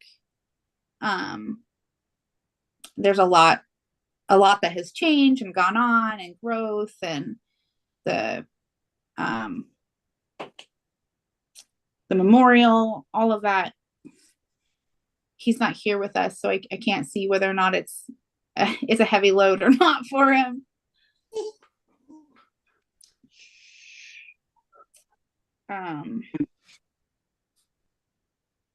So let's see, those are the only parks. We could use probably one more on that park. Yeah, I agree. Is there anyone who's interested in working on McCormick Park? Well, I think my name is down for, a portion of McCormick Park. I think I was presenting on the BMX track and On the big BMX? park. Yeah, that portion of it. So it kind of, I guess, would fall in line with that. So I'm fine with it. Okay, yeah, because I have you listed kind of separately as your own BMX skate park. Yeah. But I'll kind of couple you in with Jake there for McCormick. And I may consider it as well. I'd kind of like to see if someone else would like to take ownership of Gray Cliffs Park, because I'd really like to focus more on McCormick Park and the Japanese gardens. Actually, I love Japanese gardens. I love the structure and the foliage, and this is a project that while I haven't been able to get out with you guys, I haven't gotten notice of your guys' work party. So please email me when you guys are planning on going for the Japanese gardens. But that's actually a project that is very exciting for me, and I'd like to get more involved in. So is anyone interested in taking Gray Cliffs Park so that I could step away from that one? Dana, what month is McCormick Park? Oh, sorry, it was September last year, so I'd like to keep that as September. Sorry, I said it in my head, but I don't think I said it out loud. So Dana, before I volunteered on something else, what am I assigned? What's my assignment? You are Botanical Gardens and Godfrey Park. Okay. That's probably enough, I guess. And then we got to remember, hopefully we'll get another commissioner, and so we got to save something for them too. Yeah.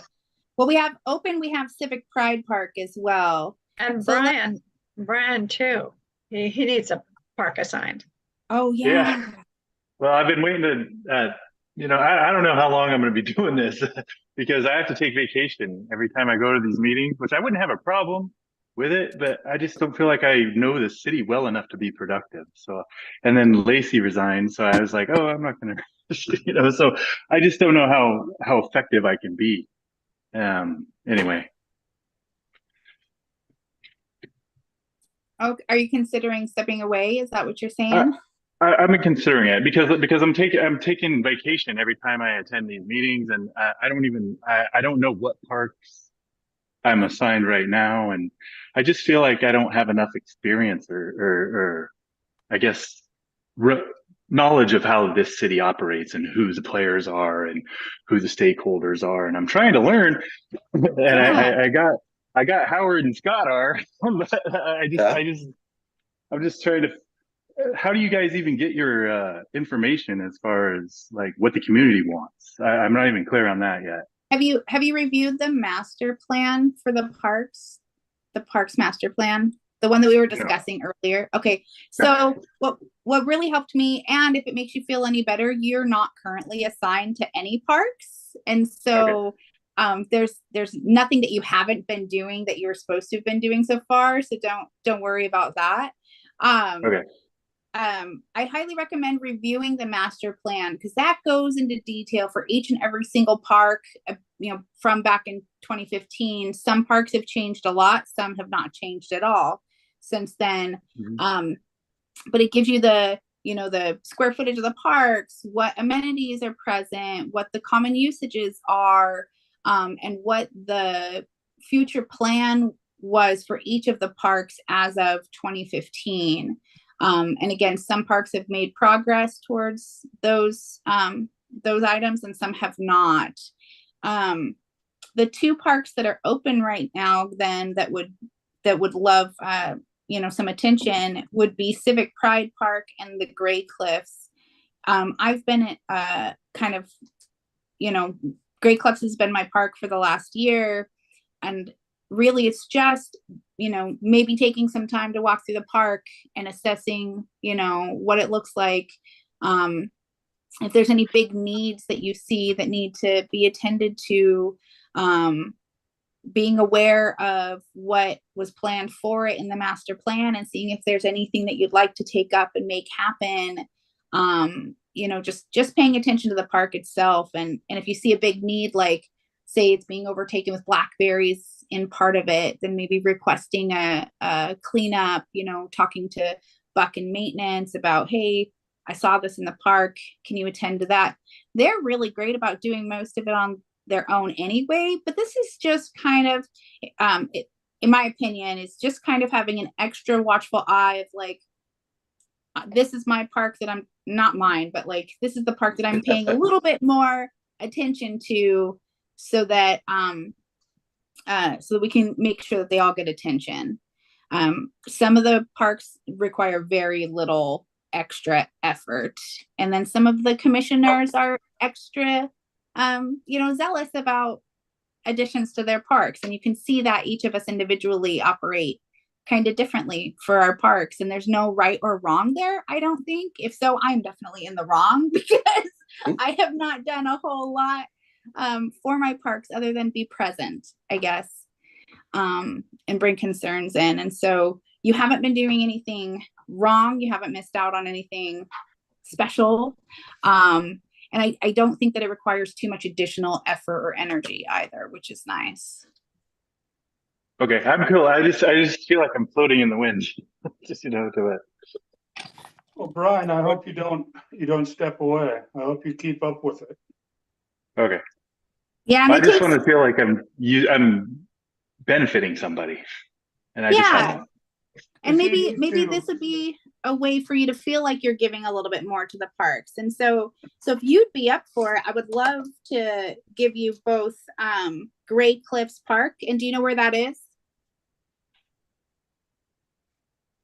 When I first started, I took the whole week and toured all the parks and tried to get familiar with them, but I didn't have the master plan with me, so I didn't have all the plans and nuances and things. But so I did tour them all. Okay. It's just like since I've came, we kind of got into winter and my back got hurt, so I haven't been lately.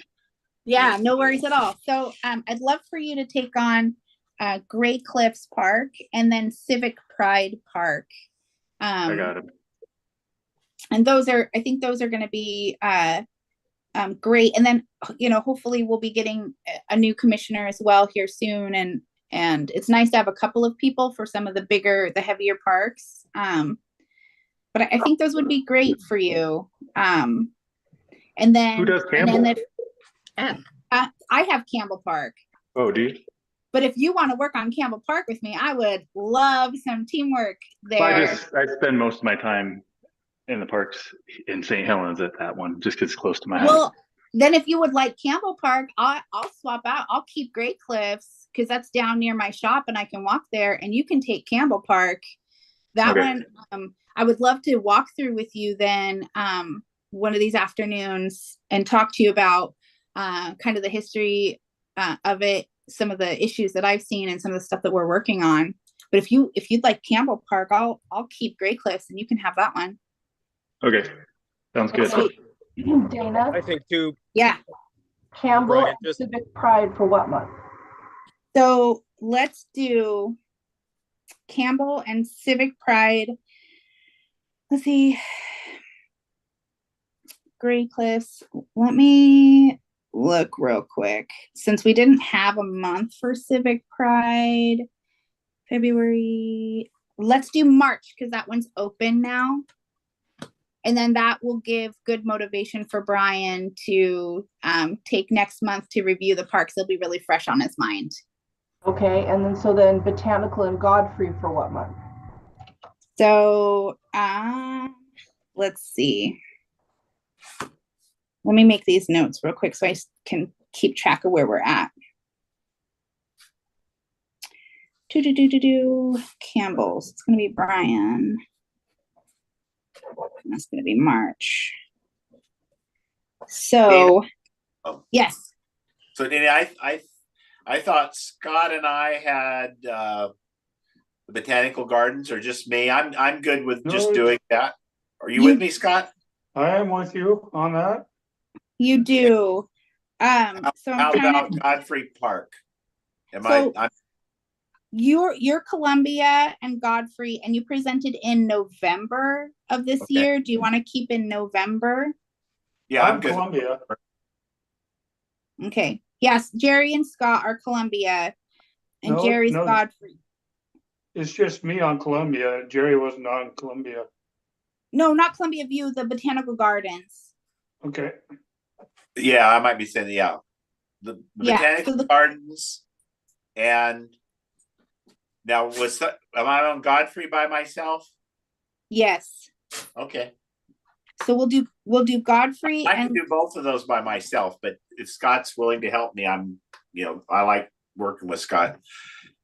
okay, so both of those, Godfrey and Botanical Gardens, will be November still. That won't change. We have 6th Street. And we'll do that also in September, since Jake presents on the other parks in September. Okay, who has 6th Street and when does Jacob Suden do Columbia View? So let me get there in a second. Hold on. So 6th Street is Jake. And so that's why we can, yeah. So we can keep that in September. So all of his are in the same month. Okay, but Barlow shares McCormick now, Right. Barlow shares McCormick. but he does. When but was Woodruff the does- date? When was the date for that presentation? McCormick? September. Oh, okay. All right. And so then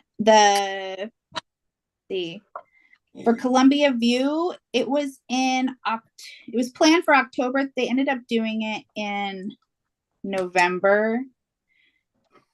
We don't have anybody for April though. So do you want to do well, And these were just presentations that we made here at this committee or whatever. This isn't like Yeah. something- we're not making a presentation to the city council or something. nope, this No. is just for us for little Okay. updates. Yeah. That's what I thought. That's what I thought I remembered. So okay. Yep, this is just for us and for updates. So as far as Columbia View Park, since there's so much going on, possibly changing within this next year, Scott, do you want to do it in December? I'd like to do it with Annie Human at the same time. Heine Human, where was Heine Human? That was it. Yeah, because they were both in October, but we didn't have the presentations in October. We had them in November. Can we just do And it in no- October then? If you'd like to Unless- keep it for October, you can. Yeah, that's Sure. fine. Okay, so we'll do Columbia View and Heine Human for October. And when Um, did I do Nob Hill? Nob Hill was May. Do you want to keep it for May? Yep. Okay, Make life great. easy. And then Great Cliffs. I'd Wait a like minute, to- I got May. I asked for May. Oh, Oh. you asked for May. You're Yeah. right. So then, and we updated March. So April. Do you want to do April for Nob Hill? Okay. Okay, April for Nob Hill. And then November, September. So I'll keep July then for Great Cliffs Park. And can we do Japanese Garden in June? As a group, that'll be Lynn, Jerry, and myself.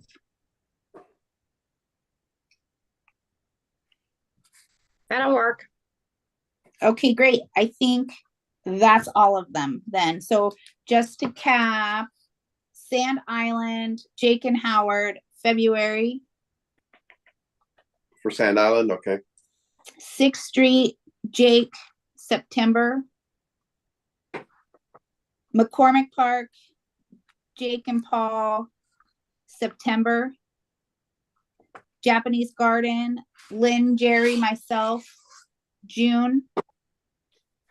BMX and Skate Park, Paul, September. Great Cliffs, myself, July. Botanical Gardens, Jerry and Scott for November. Godfrey Park, Jerry, November. Columbia View Park, Scott, October.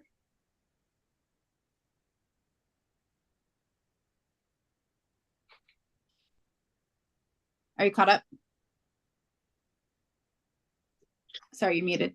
Go back one. Okay, so the Godfrey or Columbia View? So the Botanical Gardens is Jerry and Scott in November. Got that one. Godfrey Park, Jerry, November.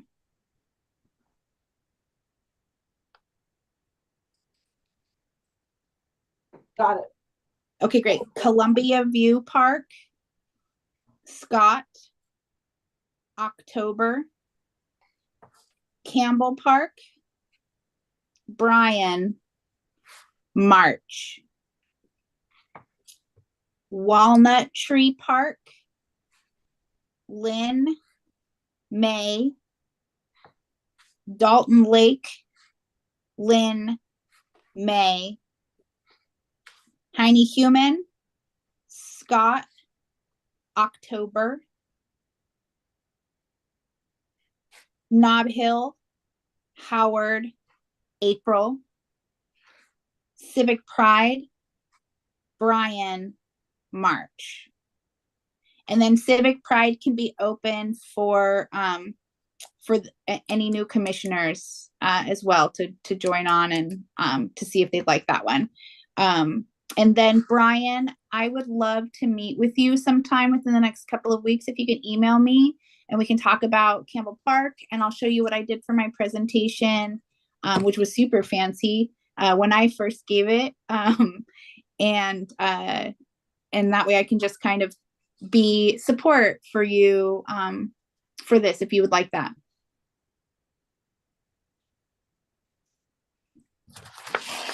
So, okay.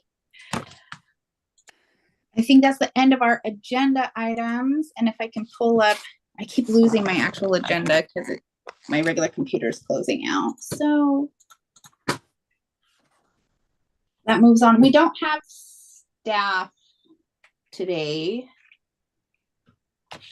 No, but I did get a text message that Buck has been watching via YouTube from home, and he's been taking note of things. So when he feels better, he'll get back on things. Awesome. Okay, Great. feel better, Buck. Yeah. All right. Is there any old business that needs to be addressed?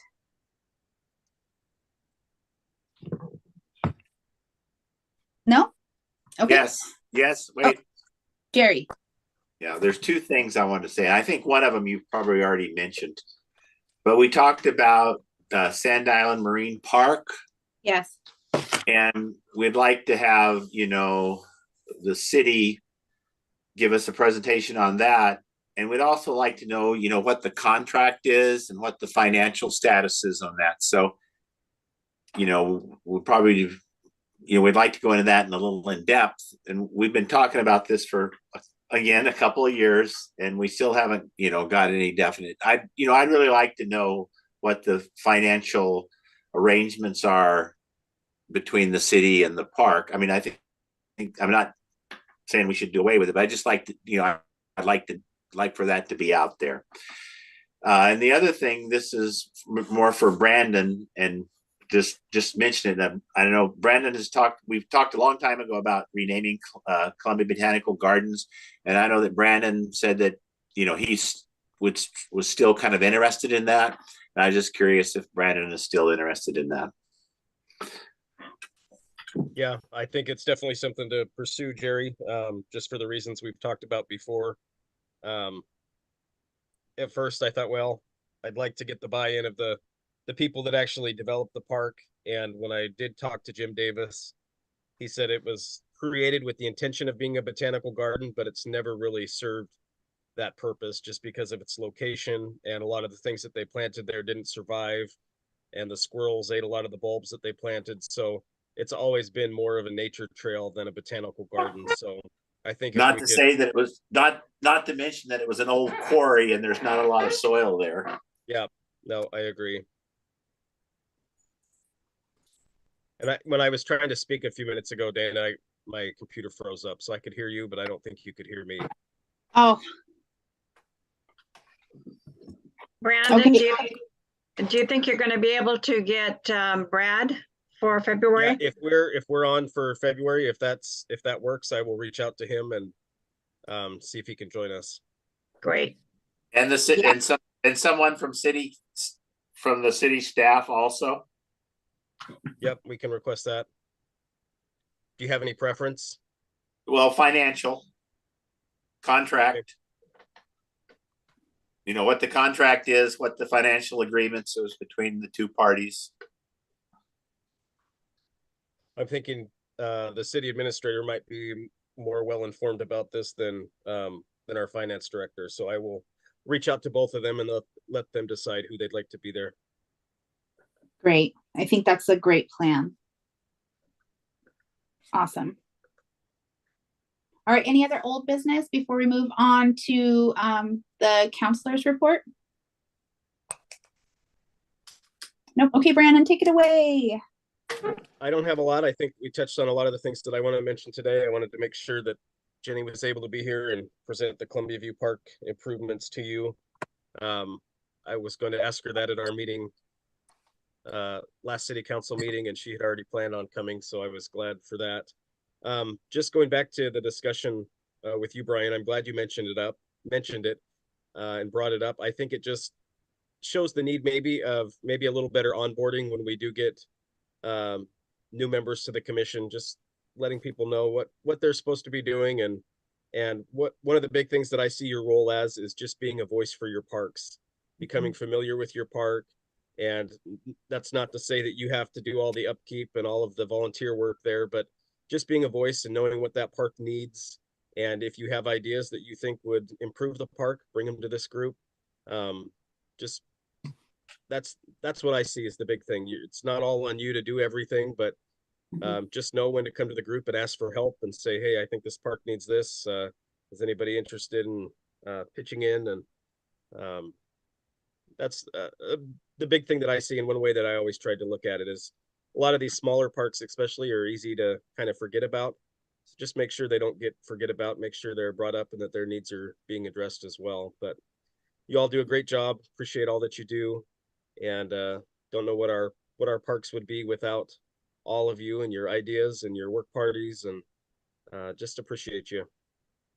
Thank you, Brandon. And I'm glad that you mentioned the onboarding. That was actually one of my goals for this year, was to have a discussion about creating a better system for onboarding our new commission members. And so I don't know what would be the best process for initiating something like that. I know when I first became a commission member, I had received a packet that included the master plan and some of the policies and whatnot from the city.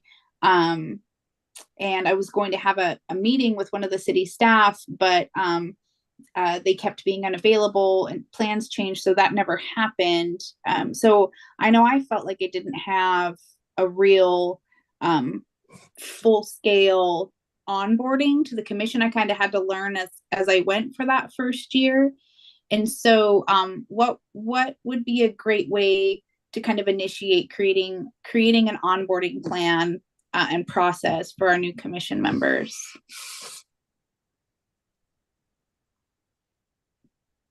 I just think it'd be good for everybody. Maybe make a little list of things that you wish you would have known when you started. I know when I started, I was given like probably the same stuff you were, Dana, but just it was about, I don't know, public meetings and serving on a city commission, but nothing really specific to the actual Parks Commission. I would maybe suggest a meeting with maybe the chair and the vice chair, and just give the new commissioner a chance to ask questions, and you to share any insight that you have. But again, you can't learn it all at that first meeting. I know for me too, it was a lot of learn as you go and kind of get into the swing of things. But I think anything would be helpful. And Yeah.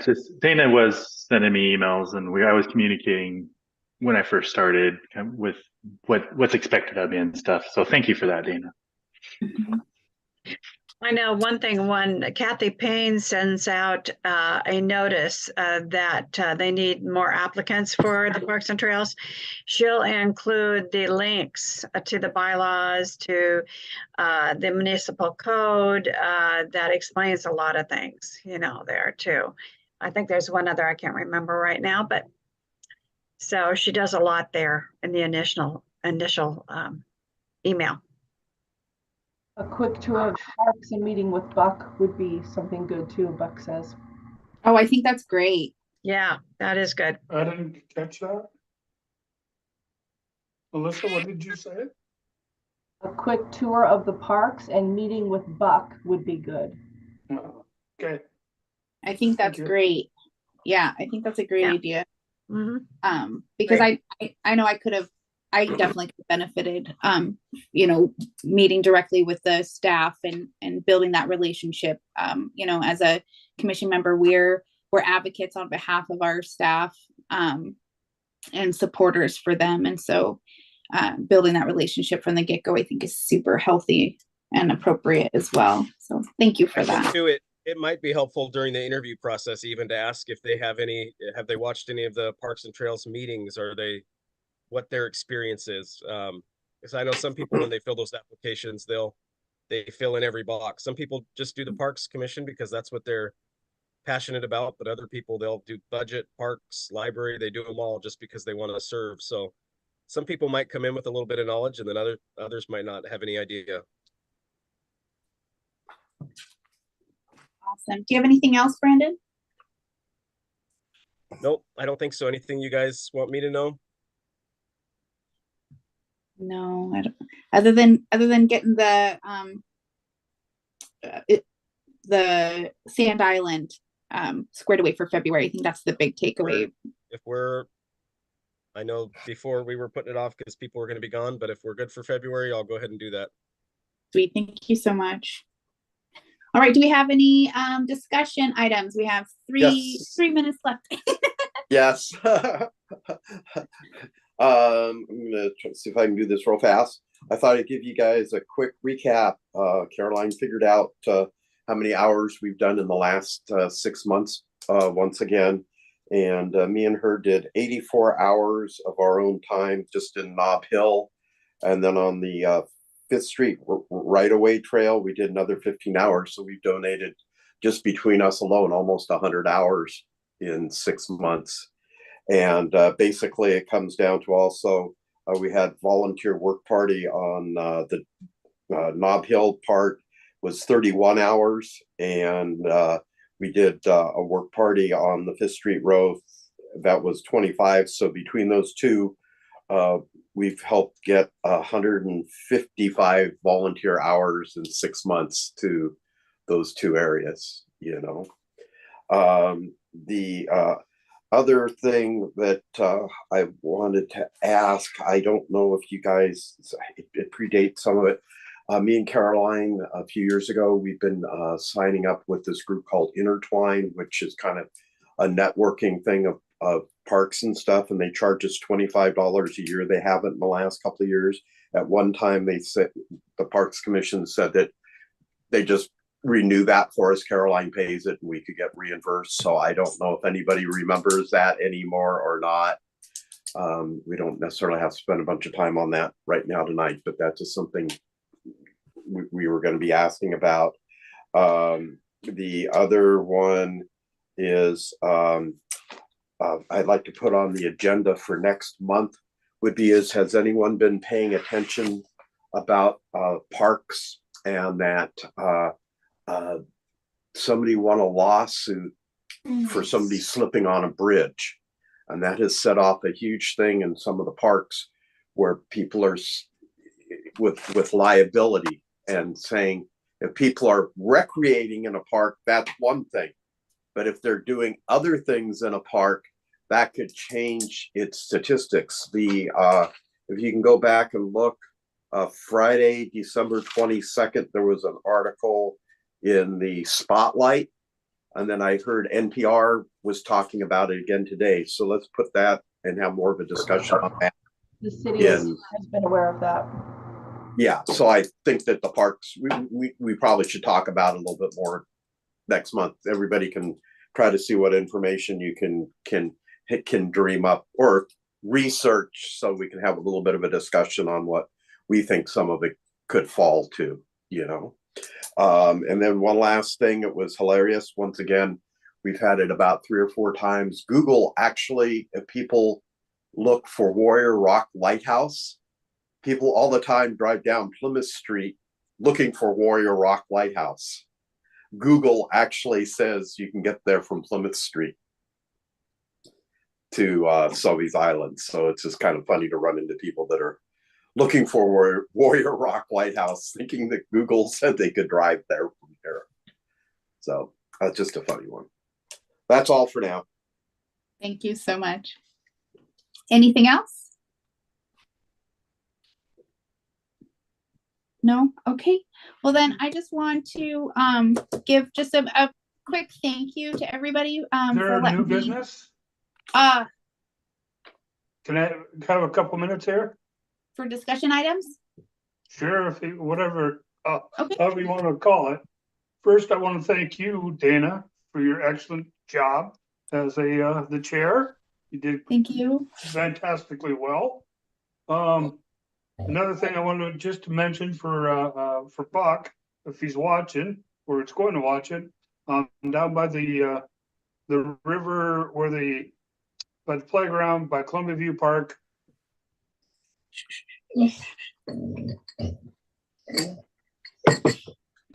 It's a minefield down there because of people don't clean up after their dogs. If there's can you still hear me? You froze. You have to start again. Oh, with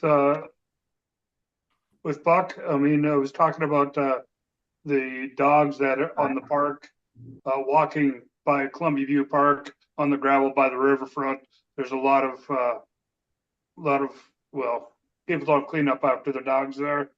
There could be a sign there. It'd be great. I also wanted to say that I've been working on the senior center, as I said last time or before that, last year, right, late last year, about doing a patio or a deck and a trail in there. I've been working on that. It looks like I can get a grant. I'm hoping to get it done by May 1st to submit, and they'd be awarding it. I think it's a slam dunk with that, given how they score. I did a webinar, and that would be awarded this fall, and you have 2 years to complete. the challenge with me on this is it's supposed to be an ADA trail. That's what I'm looking to do. And to get down from the senior center to the Heine Human Park. And that is about an 8-foot elevation change. And as ADA has it, it would take about 96 feet of trail just to get down there because of the need to be 12 inches for every inch drop. You have to go 12 inches. So if that's a challenge, if anybody has an idea about that, I'd be grateful if you could, give me some ideas. And I could just give you more of an update next time. I just want to let people know what I'm doing. Hey, Dana, he beat me to it. I want to thank you for all your service to the commission, and you did a great job as president. And just thanks again. Yeah, I really want to thank you guys for supporting me through this year. And it was a lot of fun for me. And I very much loved serving as the chair. You guys are an awesome team. And I look forward to many more years volunteering with you, doing all the great stuff. So, all right. If that is all, then we can adjourn. And thank you. Sounds See good. you, everybody. Good night. Bye-bye. Happy New Year's to everyone. Bye. You too. Bye. Eh,